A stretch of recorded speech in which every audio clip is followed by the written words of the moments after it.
ശ്രീ, നീ വന്ന കാര്യം ഞാൻ ഇപ്പോഴാണ് അറിയുന്നേ. എന്തുണ്ട് ശ്രീ, ടൂറൊക്കെ എങ്ങനെ ഉണ്ടായിരുന്നു? എന്തിനാ ഇങ്ങോട്ട് വന്നേ? അമ്മ എല്ലാ കാര്യവും എന്നോട് പറഞ്ഞു. ഇനി എന്നെ കാണാൻ ശ്രമിക്കരുത്.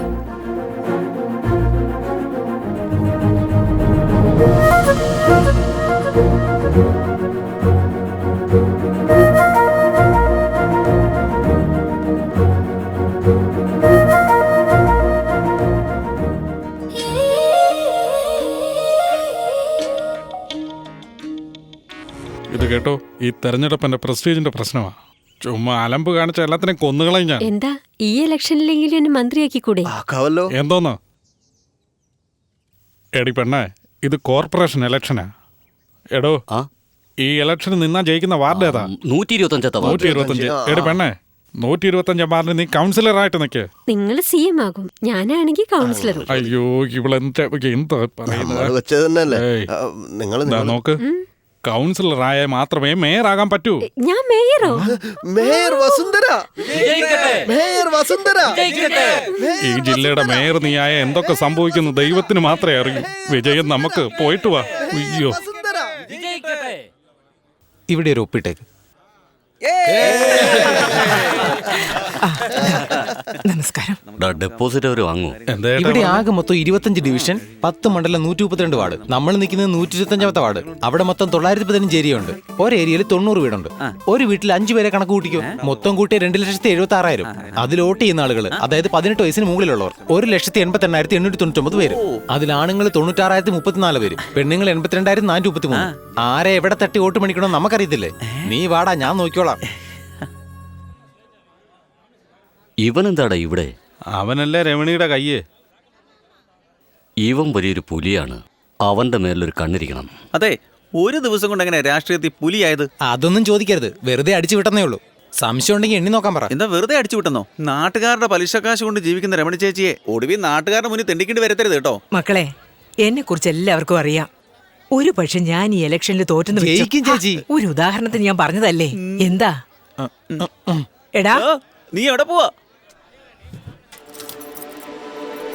ചേച്ചി, നമ്മൾ ഉറപ്പായിട്ടും ജയിക്കും. നമ്മൾ തോറ്റു പോവോ മുടക്കിയ കാശ് പോവെന്ന് പേടിയുണ്ടെങ്കിൽ ഇതാ ഇത് വെച്ചോ. ഇത് എന്റെ ഓട്ടോയുടെ താക്കോലാ. ആരുടെ ആണെങ്കിലും എന്താ അയ്യപ്പാ, ഉപകരിക്കാത്ത സാധനം ഉണ്ടെങ്കിൽ എന്താ, പോയാലെന്താ? എനിക്ക് ഇലക്ഷന്റെ കാര്യങ്ങൾ നോക്കണം. ചേച്ചി, അതെന്റെ ഓട്ടോ ചേച്ചി. അതൊക്കെ CC അടച്ചെടുത്തോ. ചേച്ചി ചേച്ചി ചേച്ചി ചേച്ചി ചേച്ചി ചേച്ചി ചേച്ചി ചേച്ചി. നേതാവേ, ഇതിന്റെ പേരാണോ രാഷ്ട്രീയം?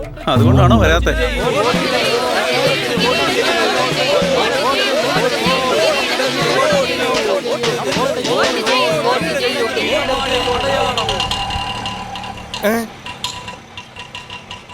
എന്തായിപ്പാ തനിച്ച് നടക്കുന്നത്? വാ, എന്റെ ഓട്ടോയെ പോവാം. നിന്റെ ഓട്ടോ അല്ലേ? ഞാൻ CC അടച്ച് സ്വന്തമാക്കട്ടെ എന്റെ ഓട്ടോ. നീ ബെറ്റ് വെച്ച് സ്വന്തമാക്കിയല്ലേ? എടാ അയ്യപ്പാ, എന്താണോ ഇന്ന് നിന്റേതായിരിക്കുന്നത്, നാളെ ഇത് വേറൊരുവന്റേതാണ്. അവന്റെ അമ്മൂമ്മയുടെ ഒരു പഴഞ്ഞൻ തത്വമായിട്ട് വന്നിരിക്കും. അയ്യപ്പാ, എന്റെ ഫ്രണ്ട് റോഡിൽ കൂടെ നടന്ന എനിക്കാ നടക്കട്ടെ. വന്ന് വണ്ടിയെ കയറടാ. വാ, ഇരിക്കടാ. അല്ല, എങ്ങോട്ടാ പോകണ്ടേ? വീടിസ്വാമി ഒന്ന് കാണണം. നീ കുന്നംകുളത്തോട്ട് വണ്ടി വിട്ടെ. അയ്യപ്പാ, ഇന്ന് ക്രിക്കറ്റ് വൈകിട്ടല്ലേ? ഈ സമയത്ത് ഇവിടെ ഒരുത്തനെയും കാണുന്നില്ലല്ലോ. ഉച്ച സമയമല്ലേ, എല്ലാരും ക്രിക്കറ്റ് കളിക്കുമായിരിക്കും. ഇവിടെ നിർത്ത്. ഹര ഹര ഗുരുവേ. ആരാ ഈ പിച്ചക്കാരൻ? എടാ, അത് പിച്ചക്കാരനല്ല, സാമിയാ. നീ എന്തിനാ ഇവിടെ വന്നേ? ഒരുത്തിന് സന്തോഷത്തിന് നോ എൻട്രി എന്ന് ബോർഡ് വെച്ചാൽ ഒന്നുകിൽ വെള്ളം അടിക്കണം, അല്ലെങ്കിൽ സാമിയെ കാണണം. എന്റെ കയ്യിലാണെങ്കിൽ വെള്ളം അടിക്കാൻ കാശുമില്ല. അതുകൊണ്ടാ സാമിയെ തന്നെ കാണാന്ന് വെച്ചത്. ആ മന്ത്രം, ഈ മന്ത്രം, 64 മൂലമന്ത്രം, എല്ലാ മന്ത്രങ്ങളുടെയും സൂത്രകലയാണ് അവൻ. എന്ത് സൂത്രകലയാ സ്വാമി? എടാ വിഡ്ഢി, നിനക്കിതിനെ കുറിച്ച് അറിയില്ലേ? സാക്ഷാൽ ശിവഭഗവാനെ കുറിച്ചാടാ ഞാൻ പറഞ്ഞത്. കണ്ടോടാ, പവർ കണ്ടോ? എടാ മക്കളെ, ഈ മണ്ണും പെണ്ണും പറഞ്ഞ് പിന്നാലെ നടക്കുന്നുണ്ടല്ലോ. ഈ 2 സാധനത്തിന്റെയും പിന്നാലെ ചുറ്റി നടന്ന ശരീരമെല്ലാം പിണ്ണാകുമടാ പിണ്ണാക്കന്മാരെ. അയ്യപ്പാ, നിന്നോടാ പറയുന്നേ. ഒരു കാലഘട്ടത്തിൽ കൃഷ്ണൻ പുല്ലാങ്കുഴലൂതി പറഞ്ഞതെന്താണെന്നറിയോ? നിങ്ങളുടെ മുന്നിലുള്ളവര് കറുപ്പാണോ വെളുപ്പാണോ എന്ന് നോക്കണ്ട, അവരുടെ മുഖം നല്ലതോ ചീത്തയോ എന്ന് ചിന്തിക്കണ്ട. നിന്റെ ജോലി നീ നോക്ക്, മറ്റുള്ളവരുടെ ജോലി അവര് നോക്കിക്കോളും. അല്ലല്ല, ആരെങ്കിലും ചിന്തിച്ചോ ഇത്? ഭഗവാൻ പറയുന്നത് എല്ലാത്തിനും ഒരു കാരണമുണ്ട്. നിങ്ങളെല്ലാവരും ഇപ്പൊ എന്റെ അടുത്തേക്ക് വന്നില്ലേ, അതിനും ഒരു കാരണമുണ്ട്. പൊയ്ക്കോളൂ, ചെല്ല്. സ്വാമിക്ക് വെറ്റിലപ്പാക്ക് മാത്രം വെക്കരുത്. എന്നാ കുറച്ച് ചുണ്ണാമ്പൂടെ വെക്കട്ടെ. കാണിക്ക വെക്ക് ചേട്ടാ. കാണിക്കയോ? ഇതാ. സ്വാമി, മനസ്സ് തെരതല്ലുന്ന കടല് പോലെ ഇങ്ങനെ ഓളം തല്ലിക്കൊണ്ട് തന്നെ ഇരിക്കുക. എന്റെ മനസ്സൊന്ന് ശാന്തമാകാൻ വല്ല ഏലസ് ഉണ്ടെങ്കിൽ താ സ്വാമി. ഏയ് നിനക്ക് 1000 ഏലസ് കിട്ടിയാലും നടക്കൂല. നിന്റെ അടിത്തറകളായി നാശമായിക്കൊണ്ടിരിക്കും. നിന്റെ മരണം വരെ അത് കാല് ചുറ്റി തന്നെ കിടക്കും. ചെല്ല് ചെല്ല്. പുറകെ ഓ, നിന്റെ കൂടെ തന്നെ അത് വന്നു പോ. സ്വാമി. ആ എന്താ ഇങ്ങനെ നോക്കുന്നേ? അല്ല നിനക്കെന്താ പ്രശ്നം പറ. സ്വാമിക്ക് എന്താ പ്രശ്നമുള്ളത്? എനിക്കൊരു പ്രശ്നവുമില്ലല്ലോ. ഈ പിച്ചക്കാരന്റെ കോലമൊന്നും ഒരു പ്രശ്നമല്ലേ ഇപ്പോ? സ്വാമി, ഞാൻ ഇവിടെ കുറെ സ്വാമിമാരുടെ പ്രസംഗം കേട്ടുള്ളതാ. നിങ്ങൾ നല്ല നല്ല കാര്യങ്ങളാ പറയുന്നത്. പക്ഷെ ആരെങ്കിലും നിങ്ങൾ പറയുന്നൊക്കെ കേൾക്കുന്നുണ്ടോ നോക്ക് സ്വാമി. അങ്ങോട്ട് നോക്കിയേ. കണ്ടില്ലേ സ്വാമി എനിക്ക് മഞ്ഞ ചെറുടാ തന്നിരിക്കുന്നത്, എനിക്ക് ചുമന്ന ചെറുടാ തന്നത്. സ്വാമിയുടെ മഹിമ മുഴുവൻ വാക്കിലാണ്, കയറിലല്ലെന്ന് മനസ്സിലാക്കുന്നുണ്ടോ? കയറിന്റെ കളറിനെ കുറിച്ച് സംസാരിക്കാം. എന്താണ് മക്കളെ നീ പറയുന്നേ? 1000 പേരെടുത്ത് പറഞ്ഞ അതിൽ 2 പേരുടെ മനസ്സിലെങ്കിലും പതിയും. ആവശ്യമില്ലാത്ത പറയാ സ്വാമി. 100 പേരോട് പറഞ്ഞ 1000 പേർക്കെങ്കിലും ചെന്ന് ചേരണം. അല്ല അതെങ്ങനെ? മാർക്കറ്റിംഗ് സ്വാമി, മാർക്കറ്റിംഗ്. വെട്ടിത്തിളങ്ങുന്ന ചിപ്സ് പാക്കറ്റില് പാതി കാറ്റടിച്ചു കൊടുത്താലും വിശ്വസിച്ച് വാങ്ങുന്നില്ലേ? പാക്കേജിംഗ് സ്വാമി, പാക്കേജിംഗ്. അല്ല ഇപ്പൊ അതിനെന്താ ചെയ്യണ്ടേ? ഞാൻ പറയുന്നത് പോലെയൊക്കെ ചെയ്യും.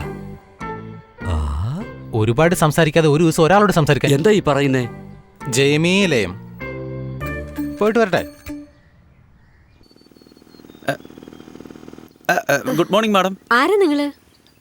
ഡ്രൈവർ ജോലിക്ക് ആള് വേണമെന്ന് പറഞ്ഞ് പരസ്യം കൊടുത്തില്ലേ, അതിനായിട്ട് വന്നതാ. ഇതിനു മുമ്പ് എവിടെയാ ഓടിച്ചോണ്ടിരുന്നത്? റോഡിലാണ് ഓടിച്ചത്. Shut up. സോറി, ആരുടെ വീട്ടിലാണെന്നാ ചോദിച്ചത്? ഒരു ആംഗ്ലോണ്ടിന്റെ വീട്ടിലെ കാർ ഓടിച്ചത്. ഏതായി ചെറുക്കൻ? ഡ്രൈവർ ജോലി അന്വേഷിച്ച് വന്നതാ. നമസ്കാരം സാർ. നിന്റെ നോട്ടം അത്ര ശരിയല്ലല്ലോ. സാർ, ശരിയായ ആളാണെങ്കിൽ പെണ്ണിനെ അടിച്ചോണ്ട് പോകും സാറേ. കാണാൻ എന്നെപ്പോലെ പാവത്താനെ മാതിരി ഭവ്യമായിരുന്ന നിങ്ങളുടെ കാറ് മാത്രമേ ഓടിക്കൂ സാറേ. സംസാരവും ശരിയല്ല. ഒരാളെ വിശ്വസിച്ച് നടു റോഡിൽ ഇറങ്ങി മാഡം. ഭയങ്കര കഷ്ടതയിലാ മാഡം. കാർ ഓടിക്കുന്ന ജോലി തന്നില്ലെങ്കിലും സാരമില്ല മാഡം. കാക്കൈ ഓടിക്കുന്ന ജോലിയെങ്കിലും തരൂ മാഡം. മതി മതി, ഒറിജിനൽ ഡ്രൈവിംഗ് ലൈസൻസ് തന്നിട്ട് ജോലിക്ക് കയറിക്കോ. കമലേ, ഓട്ടോ ഡ്രൈവർ ആയിരുന്നു എന്നെ കാർ ഡ്രൈവർ ആക്കി മാറ്റി. പിന്നെ bus driver, train driver, aeroplane driver എന്നിങ്ങനെ ഡ്രൈവറിൽ പ്രൊമോഷൻ കിട്ടി തന്നെ പോണം. വാണി, കുറച്ച് പുറകോട്ട് വാ നീ. ഇവൻ എന്നാ ഇവിടെ ജോലിക്ക് ചേർന്നത്? ഓട്ടോ ഡ്രൈവർ ആയിരുന്നു ഞാന്. ഇന്നിപ്പോ ഇത്രയും വലിയ കാറിന്റെ ഡ്രൈവർ ആയിരിക്കുന്നു.